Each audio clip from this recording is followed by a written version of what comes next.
Democratic Senator Cory Booker of New Jersey. Senator, do you agree with your colleague that this legislation is, quote, immoral?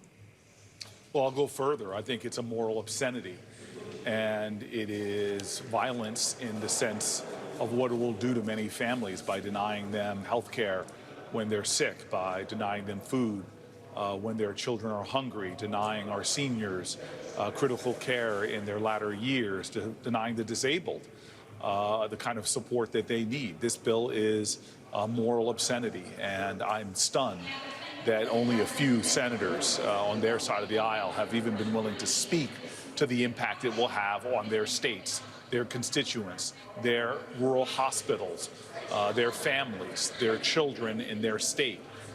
They're not looking plainly at the reality. And then you add in the one thing to me that just exposes a lot of hypocrisy, is the Senate bill blows our deficit up far more than even the House bill did. The Senate version now has our deficit going up about $4 trillion. So they are gutting and cutting programs for millions and millions of Americans and giving tax breaks to billionaires, all while doing such fiscal damage to the stability and strength of America and racking up a bill that our children will have to pay for. Senator, I want you to take a listen to what your colleague, Senator Josh Hawley of Missouri, had to say about this bill. We can't be cutting health care for working people and for poor people in order to constantly give special tax treatment to corporations and other entities. Okay, so if I just listen to that sound, Senator, I would assume that Senator Hawley was not going to be voting for this legislation, but at this moment, he is counted in that whip count as a yes. Make it make sense.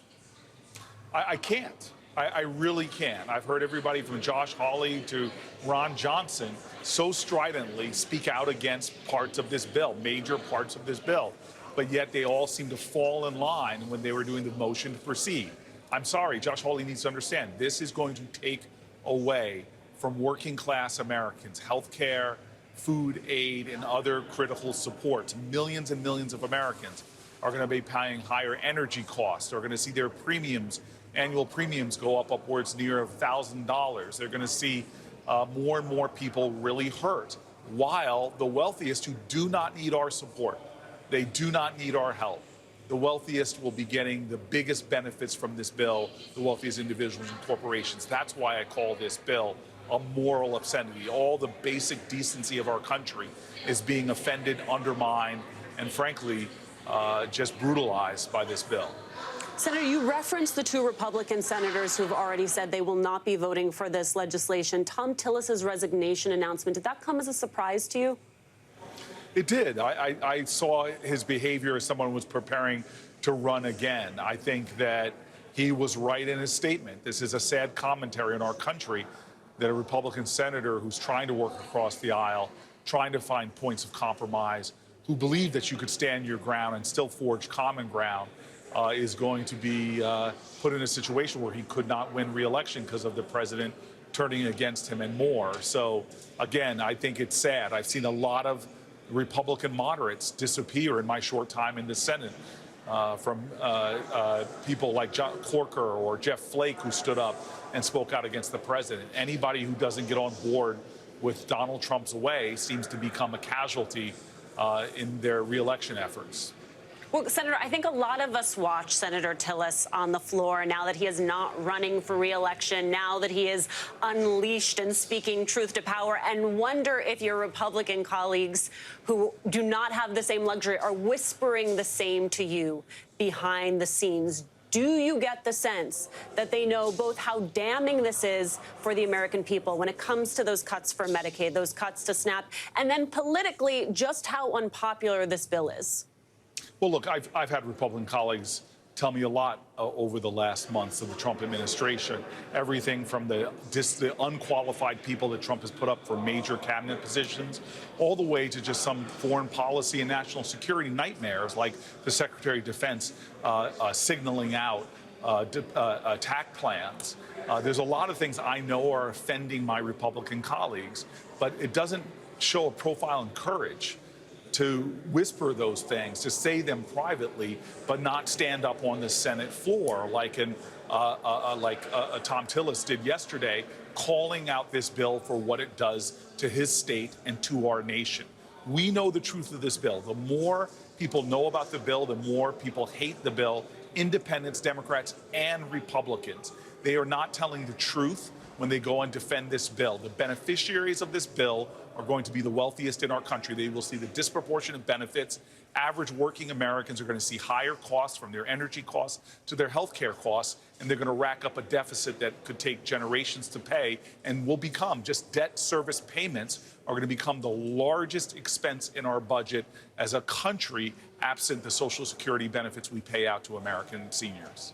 Senator, I want you to talk me through what we're watching today on the Senate floor, because you have largely Democrats offering amendments that, in the words of your colleague, Senator Murphy, would actually make this legislation better, either, depending on how you look at it, offering Republican senators the opportunity to make this better. If you look at it from a strategic Democratic vantage point, to get them on the record on some really hard issues here.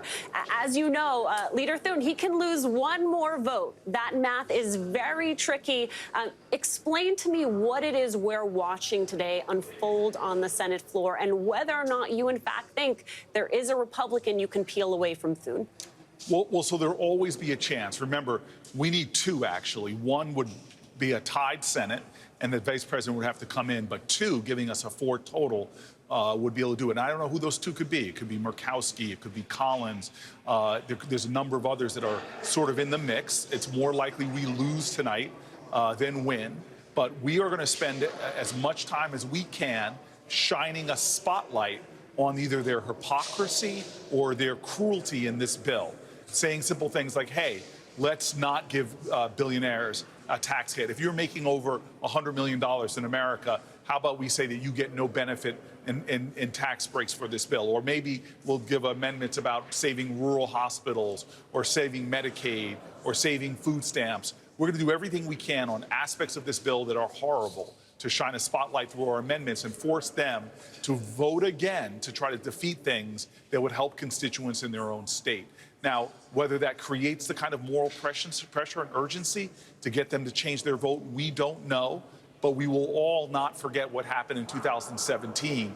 The more we strung out that fight, the more pressure was on senators, and ultimately Murkowski, Collins, and the late, great John McCain saved the Affordable Care Act. So we're hoping in the night tonight we might see another miracle like that kills this bill in the Senate and sends a clear message to Donald Trump that we're not going to let him in the Senate hurt millions and millions of Americans, take away their health care, take away their food supports, raise, unfortunately, their cost of living at a time when many Americans are just struggling day to day to get by. We are always watching and waiting for an act of moral courage. Senator Cory Booker of the great state of New Jersey. Senator, thank you so much.